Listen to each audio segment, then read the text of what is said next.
the vocabulary from yet another book written by Michael McCarthy and Felicity O'Dell. So I hope these two wonderful authors are making lots of money out of all of these extra books that they're selling, thanks to the free advertising that they're getting on my channel. But I really do recommend them. Jokes aside, I do recommend these two. They are very good, all of the books that they've written. And there are many, as you have seen already. There's collocations in use, and I think there's an intermediate, upper intermediate, and advanced. There's vocabulary in use. There's idioms in use. There's phrasal verbs in use at many different levels. So I do recommend these books, guys. And if you go to my website, you will see a small, just a 1 page or 2 page from this book, so that you can get to grips with some of the vocabulary, and so that you can see for yourself that it's a great book. So please go to my website later today, and I promise I will have updated the website, the vocabulary page in particular, so that every single lesson is on there, and so that every single lesson has an exercise underneath. And if you go to this page right now, let me quickly find it for you. It's my vocabulary page. So it looks, the URL is the following. This is my vocabulary page. If you go to this page, you will find probably about 25 or 30 video lessons with exercises under every single video lesson, so that you can practice the vocabulary as well. So let's have a look at the vocabulary today. We're doing appearance again, but we're going to look in a few different books for more appearance, and some of today will be personality as well, because they do tend to do both at the same time in these books. So on chapter 45 of Advanced Collocations in Use, still by the same two authors, Michael McCarthy and Felicity O'Dell, we get appearance and vocab and personality. So let's read through it, describing how people look and behave. Note the collocations in these interviews where famous people discuss their own or other people's personality traits. So this is really personality more than appearance. So let's have a look. Film star Jerry Bowen. Interviewer: you seem to have had a special relationship with Cara Hansen over many years. What is it about working with her? Cara's wonderful. She seems to just have boundless energy. So this means limitless, yeah? Energy without limit. So loads of energy coming all the time. Very energetic person. And she's always been able to boost people's confidence. If you boost somebody's confidence, you make them more confident, yeah? So she's a lovely person who boosts your confidence. She makes you feel more confident, especially new young actors. She has a wonderful, bubbly personality. A bubbly personality is very common idiom, and if you have a bubbly personality, it means you're very sociable and very easy to get on with. Very easy to get on with. So you're a likable person, you're charming, you're bubbly, you're affectionate, and a lot of people get on with you. Okay, so a bubbly, and you know, bubbling, it sounds very active. So you have to be an active, and you have to be actively sociable to be bubbly. And she's got a dazzling smile. So this is a smile which you straight away notice. Yeah, it's dazzling. It's a little bit like stunning. Yeah, a stunning woman or a dazzling smile. Stunning means really beautiful, yeah, and dazzling means really charming. You know, you like this smile. It immediately grows on you. Okay, she bears a striking resemblance to Ingrid Bergman. This just means look like, and it's an excellent expression for look like, to bear a striking resemblance to somebody. It means you look really similar to Ingrid Bergman. She has some wonderful personal qualities that are so rare in stars nowadays. Okay, I think that's all clear. Let's go on to the next one. You always had a troubled relationship with your drummer, Kaz Porter, in the days of your band, The Loop. Kaz died in 1987. How do you remember him now? Well, Kaz was not an easy person to work with. He had a thinly disguised dislike of the music industry. So if you have a thinly disguised like or a thinly disguised dislike, it means you try to make sure nobody can see that you dislike the music industry, but actually people do see, because it's a thin disguise and people see through your disguise. So if you have a thinly disguised like or dislike or anything, it just means you're trying not to let anybody know that you like or dislike this thing, but people still see it because it's obvious. Okay, so a thinly guy's dislike of the music industry and the people in it, politeness wasn't his strong point. So if something is not your strong point, it just means that it's not your not one of your strengths. Yeah, we could say it like that as well. It's not one of your strengths, it's one of your weaknesses. So it sounds like he's a rude guy, this Kaz. Yeah, politeness wasn't his strong point. He was probably quite rude. He had a real stubborn streak. So if you have a real stubborn streak or a violent streak or a nasty streak, and it's usually used with negative words, it means that you have this side to your character. It means that you are often stubborn or often nasty or often rude or whatever it is that you're using with streak, because it doesn't have to be stubborn. Yeah, it could be a stubborn streak, a nasty streak, a jealous streak. It could be something like that made him unpopular with managers and agents. But behind that gruff exterior, a gruff exterior is a rude and unfriendly exterior. Yeah, a gruff exterior. He had a sharp wit. Now, this word wit, a student asked me about wit very recently. What does wit mean? Well, your wit is your intelligence, especially with words, especially with language. So if you are witty, which is the adjective from wit, that means you are very quite funny and very clever with words. But witty to me sounds like you're funny as well as clever at the same time. But this word wit is in many different idioms.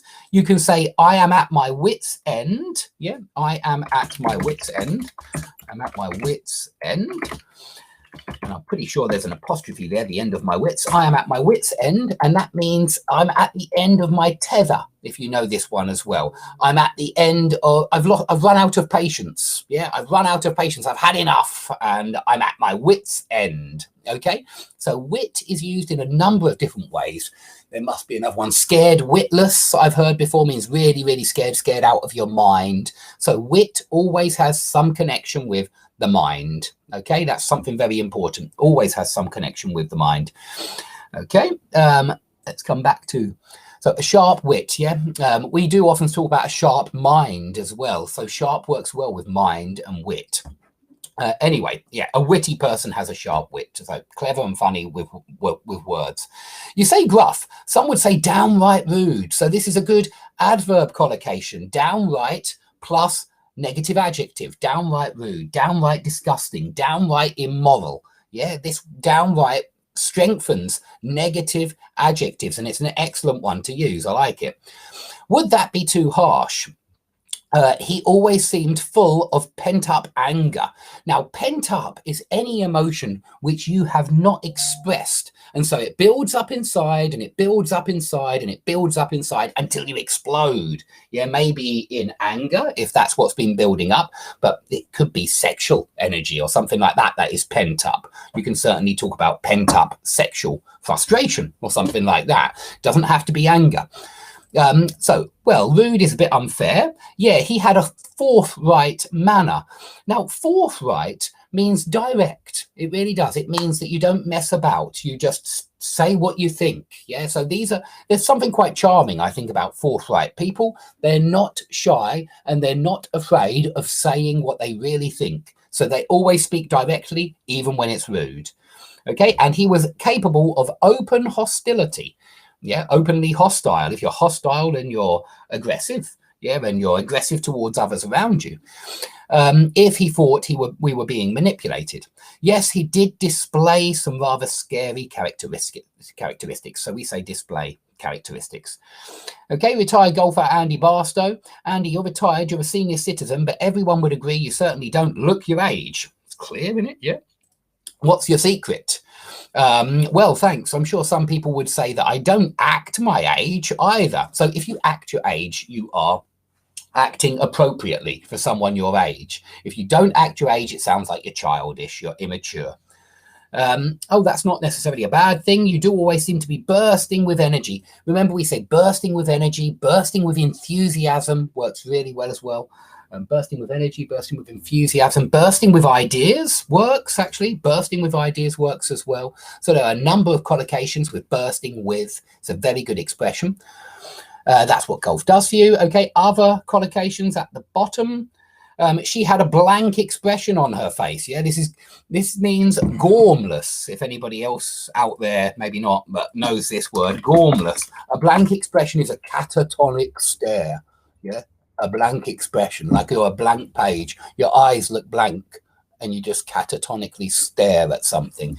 So gormless means the same as blank expression, but it's an adjective. A blank expression is a noun phrase. So a blank expression on your face means you are gormless. You have no emotion and you just look like you're staring into space. You're catatonic. Okay, he always gave everyone a warm, friendly smile. That's easy. I don't know why that's advanced. Tracy's new colleagues gave her a rather cool reception. So if you give somebody a cool reception, it means that you're not very warm or friendly to them when you receive them. And that just means when you meet them and say hello and greet them. You have been guilty of unacceptable behavior. Okay, that's nice and clear. I'm surprised to find Jack unfriendly. I'm surprised you find Jack unfriendly. He's always been perfectly friendly with me. So perfectly friendly, it collocates very well.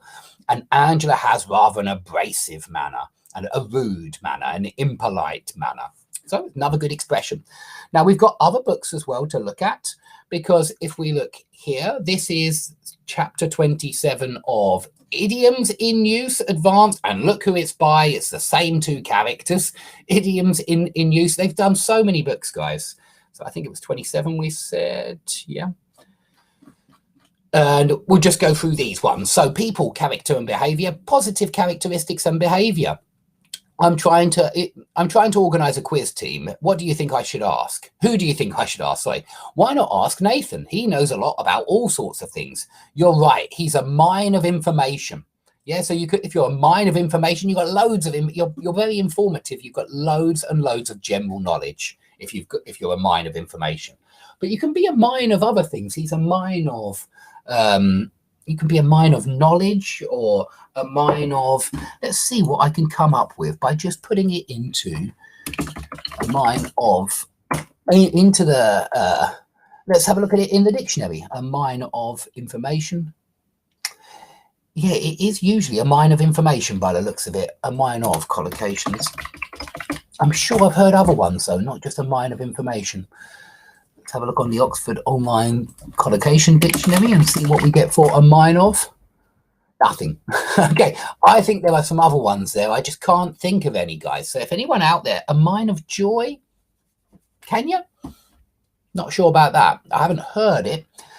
But I'm pretty sure there are some other ones there. Let's stick with a mine of information. But if anybody out there can look for other collocations with a mine of by looking online and looking in dictionaries, please do so, because it's always good to get. Oh, here it is in Macmillan Dictionary, and it is a mine of information every time. So let's stick with that then, guys. Yeah, I don't like a mine of joy. Oh, I've not heard it. It's a mine of information. Okay. He can do all sorts of different things too. He's good at sport and he's set up his own software business, which is doing very well, I believe. That's right. He's a man of many parts. Yeah. I wouldn't actually put it like that. Personally, a man of many parts. Do you know what I would say? He is a man of many talents. That's what I would say. I'm actually quite surprised at that man of many parts. I've never heard of that. A man of many parts. A man of many talents, I've certainly heard many, many, many times. So I'm not so sure about that one. Why don't you ask Matt as well? He's young, but he's so clever and really successful. Yeah, he's a whiz kid. So a whiz kid is somebody who's far, well, perhaps they're a prodigy, somebody who knows more than the rest of the kids at his age. If we're talking about a child, then and a whiz kid, it sounds like we're talking about a youngster. So yeah, a whiz kid is someone far in advance of their own year in terms of education. So a very clever kid, let's face it. His sister Georgie is nice too, isn't she? Full of energy and enthusiasm. So bursting with energy and enthusiasm would work really well here. I don't know why they didn't write it. That's right. She's got plenty of get up and go. If you've got plenty of get up and go, you are, oh, by the way, brimming with enthusiasm works as well. But yeah, you're brimming with enthusiasm and energy. Get up and go means you have motivation to succeed, determination to succeed, and you will succeed because you've got that motivation. So yeah, it's very positive to have plenty of get up and go. She'd be great in a quiz too. She's a trained chef. Let me get on this page. She's a trained chef. She sings. She's a qualified singing teacher, so she knows about music, and she's studying film at college. Yes, she has plenty of strings to her bow. This is something that means, again, she's a woman of many talents. Yeah, it means she's a woman of many talents. When you've got plenty of strings to your bow, it means you've got all sorts of talents and skills. Okay, let's go on to negative characteristics and behavior. A glutton for punishment. This means somebody who likes to be punished, almost like a sadist. Yeah, that's what the idea is. If somebody is a glutton for punishment, they seem to love being punished. So it's not a positive thing. It's certainly a negative thing. And yeah, I agree with what they've written on the meaning here. Someone who likes working hard or doing things that other people would find unpleasant. And that's why we call that person a glutton for punishment, because they seem to enjoy doing things that other people find unpleasant. But you can certainly use this in the very literal way as well. When, say, somebody, well, I think we see this in relationships quite often. Sometimes it's a very unequal relationship, a very unhealthy romantic relationship, and one person seems to enjoy being manipulated or being attacked, being offended by the other person. If that's the case, there's certainly a glutton for punishment, and you could say it like that as well.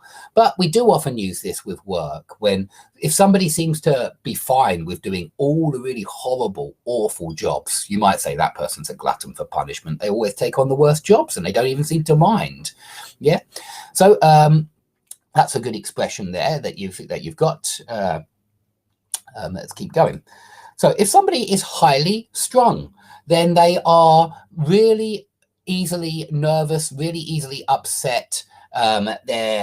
They're sensitive, so they're very easily upset, and in that sense sensitive. And they're really high. They're stressed. They're stressed all the time. Anything can stress them out. Even something really small will stress them out. So this is not a positive characteristic at all. It means that you're always anxious, or you're always on the edge. We often say if you're on the edge, you're just about to lose control of yourself because you're nervous, because you're stressed, because you're anxious.